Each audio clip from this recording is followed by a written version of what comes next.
ক্রীড়া বিশ্বে কাতারের নাম এলেই হয়তো মাথায় আসে ফুটবলের কথা। চোখ ধাঁধানো বিশ্বকাপ আয়োজন করে দাঁত লাগিয়ে দিয়েছিল মধ্যপ্রাচ্যের দেশটি। 2022 সালে কাতারে লিওনেল মেসির হাতে উঠেছিল স্বপ্নের বিশ্বকাপ। তবে সময়ের সাথে পাল্লা দিয়ে ক্রিকেটেও এগিয়ে যাচ্ছে কাতার। মুসলিম অধ্যুষিত দেশটিতে নারী ক্রিকেটের অগ্রগতি চোখে পড়ার মতো।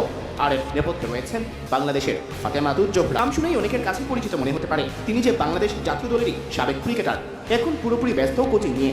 মালদ্বীপ ও চীনে কাজ করার পর সম্প্রতি দায়িত্ব পেয়েছেন কাতার নারী দলের প্রধান কোচ হিসেবে। কাতার সংবাদদাতা নাহিদ ইসলামকে দেওয়া সাক্ষাৎকারে জানালেন, কাতারের নারী ক্রিকেট তার দৃষ্টিকোণ থেকে কোন কোন জায়গায় বাংলাদেশের চেয়েও এগিয়ে।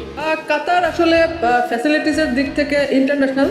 আমি যদি বাংলাদেশের সাথেও তুলনা করি, আমাদের বাংলাদেশের নারী ক্রিকেটের তো নিজেদের কোনো বেস নাই বা ওদের নিজস্ব কোনো একাডেমি নাই, যেটা কাতারে আছে। কাতারে ইন্টারন্যাশনাল মানের 2-3টা স্টেডিয়াম আছে, যেখানে হরহামেশাই ইন্টারন্যাশনাল ইভেন্টগুলো হচ্ছে। বাট আপনি যদি বাংলাদেশের দিকে তাকান, আমার বাংলাদেশের নারী ক্রিকেটাররা আসলে এই লেভেলের ফ্যাসিলিটিস পায় না। তো এই দিক থেকে আমি আসলে কাতারকে কিছুটা এগিয়ে রাখবো। এবং কাতার ক্রিকেট নিয়ে এখন ওরা যেভাবে কাজ করা শুরু করেছে বা যেই ওয়েতে আগাচ্ছে, উইদিন 2 ইয়ার্স আমরা কাতারকে একটা খুব ভালো অবস্থানে দেখবো।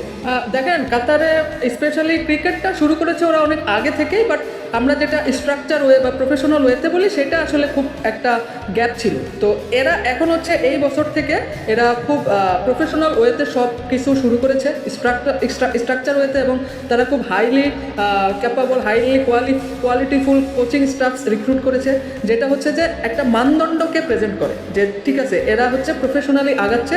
এবং যেটা আমি বললাম যে আমি যদি নারী দলের কথা বলি, কাতার নারী দল তারা কিন্তু এখন র্যাঙ্কিংয়ে অনেকটাই ডাউন। তো আমার প্রথম লক্ষ্যই হচ্ছে এই র্যাঙ্কিংটাকে আপ করা। আমি বাংলাদেশ জাতীয় দলে খেলেছি 2009 থেকে 11 সাল পর্যন্ত। আফটার দ্যাট আমি বাংলাদেশ ক্রীড়া শিক্ষা প্রতিষ্ঠান, যেটা বিকেএসপি নামে ওয়ার্ল্ড ওয়াইড পরিচিত, ওখানে আমি দীর্ঘ 10 বছরের বেশি মেয়েদের ক্রিকেটের সাথে কোচিং পেশায় নিয়োজিত ছিলাম। আফটার দ্যাট আমি ইন্টারন্যাশনালি মুভ করি। তো আমার দেশের বাড়ি হচ্ছে কুমিল্লা, আর আমি জাহাঙ্গীরনগর ইউনিভার্সিটি থেকে আমার শিক্ষা masters, honours and masters complete করেছি। আর আমার কোচিং একাডেমিক যদি বলেন, যে আমি সদ্য লেভেল 3 কোচিং কোর্স সম্পন্ন করেছি বাংলাদেশ ক্রিকেট বোর্ডের আন্ডারে। তার পাশাপাশি আমি আইসিসি লেভেল 2 কোচিং কোর্স এবং cricket Australia level 2 coaching course সম্পন্ন করেছি। এবং Australian strength and conditioning association থেকে লেভেল 2 ফিটনেস সার্টিফিকেট অর্জন করেছি। যদিও কাতারের গরম আবহাওয়া বাংলাদেশি ফাতেমার জন্য মানিয়ে নেওয়া কঠিন ছিল, তবে বিশ্ব পরিমণ্ডলে প্রথম বাংলাদেশি নারী হেড কোচ হওয়ার সুযোগ পেয়ে উচ্ছ্বাস আর আবেগ দুই তার আকাশ ছোঁয়া। প্রথমে বলতে চাই যে কাতারের weather totally new for me.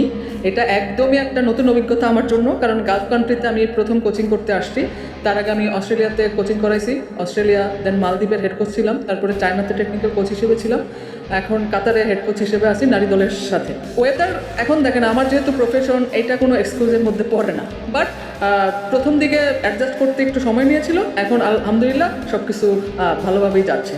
আর পরে যে কোশ্চেনটা করলেন, যে আমি তো আসলে খুব গর্ববোধ করি আমার দেশকে নিয়ে, যে আমি একজন বাংলাদেশি হিসেবে ইন্টারন্যাশনালি এভাবে রিপ্রেজেন্ট করতেছি। আমার জানা মতে বাংলাদেশে এরকম আর কোনো নারী কোচ বা নারী ডেলিগেট নেই যে ইন্টারন্যাশনালি এমনভাবে কোচিংয়ের সাথে রিলেটেড। সো এটা অবশ্যই একটা প্রাউডের ব্যাপার। আর সবচেয়ে বড় কথা কি, যে এইসব দেশে কাজ করার ফ্রিডমটাই অন্যরকম। এখানে কাজ আপনি আপনার মতো করে কাজ করবেন, দিন শেষে তো আলটিমেট গোল থাকে রেজাল্ট। সো আপনি আসলে আপনার ক্যালিবার দিয়ে আপনি কিভাবে সাকসেসফুল হবেন, এটা প্রত্যেকটা মানুষের তরিকা আলাদা আলাদা থাকে। তো আমিও একটা মিশন এবং একটা ভিশন নিয়ে আসছি। সো জাস্ট দোয়া করবেন যেন আমি কাতারকে একটা ভালো জায়গায় নিয়ে আসতে পারি।